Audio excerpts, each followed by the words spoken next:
First of all, a movie with a title like Uglies should never exist outside of a parody contest. Spoilers ahead. But honestly, it doesn't matter. You shouldn't watch this. Let me try to summarize the pseudo-plot of this film. By the way, I'm strictly discussing the movie here. I have no idea about the novel it's based on, so I can't speak to its quality. In this world, everything collapses due to fossil fuels and environmental destruction, leading some people to conclude that our ugliness is the root of all of our problems. So arbitrarily, we decide that 16 should be the age when everyone becomes quote-unquote pretty. And what this movie defines as pretty is essentially a TikTok beauty filter and color contacts. Then we discover there are people living in the woods, seemingly unaffected. But there's a plant the city uses that's wreaking havoc on nature. We also learn that the procedure to become pretty turns you into a mindless zombie, essentially turning you into a dumb blonde.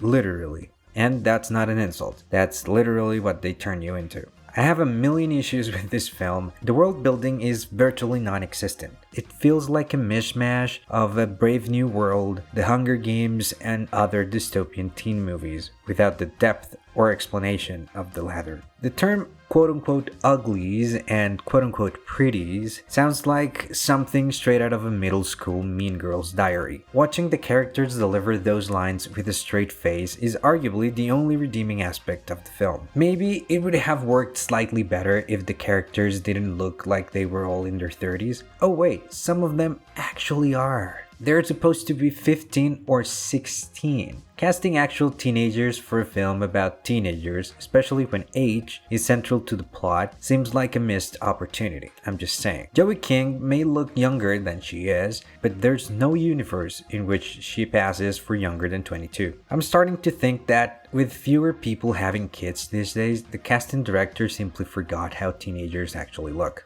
And don't even get me started on the plot holes. It's essentially one giant plot hole. How did they find David/Smoke? What's even going on? There are maybe 10 people in this resistance, and they're piloting helicopters equipped with flamethrowers. I get that if people are given the ability to make decisions, they're often going to make poor ones, leading to disaster. But everything in this movie is just thrown together, and none of it makes sense. It's like I'm planning to bake a cake, but I have a can of motor oil, an alligator, and a bottle of Xanax at my disposal. They never explain how this entire society functions, or how they possess such advanced technology. Look, I don't typically favor movies that over-explain everything, but you can't just throw random elements on the screen and hope for the best. In a previous video, I discussed a film where some viewers argued that the lack of explanation was intentional, meant to create intrigue. That rationale can apply to any bad movie, including this one. But in all fairness, at least that other film was entertaining. This one isn't. Perhaps if you watch it with your friends and enjoy some hate watching, it can be fun. The direction is bland and the story is practically non-existent. How is it possible to have 3 writers and still fail to create a coherent narrative? The acting is there. They are indeed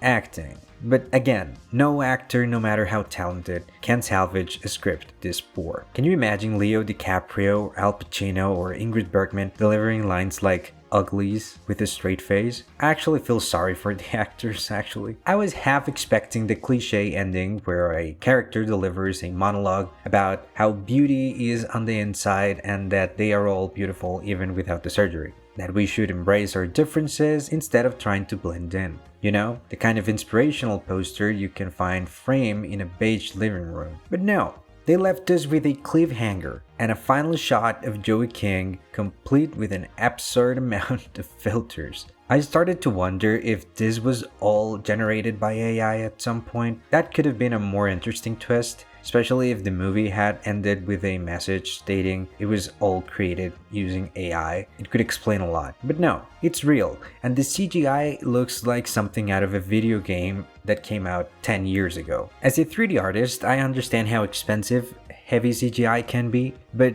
honestly, if the budget isn't sufficient for a sci-fi film, maybe it's better not to make it at all, or at least find a different approach. I assure you, I went into this movie with an open mind, just as I do with every film. I don't aim to hate on it. I recognize the effort that goes into every movie, even the bad ones. I just wish that work had been put towards something worthwhile. In terms of rewatchability, I'd rate it in the single digits, around 2%, and I'm being a bit generous there, actually. Now, if you enjoy this movie, that's perfectly fine. We all have different tastes. I like some bad movies too, but Uglies is just not it. As always, thank you for watching. See you next time.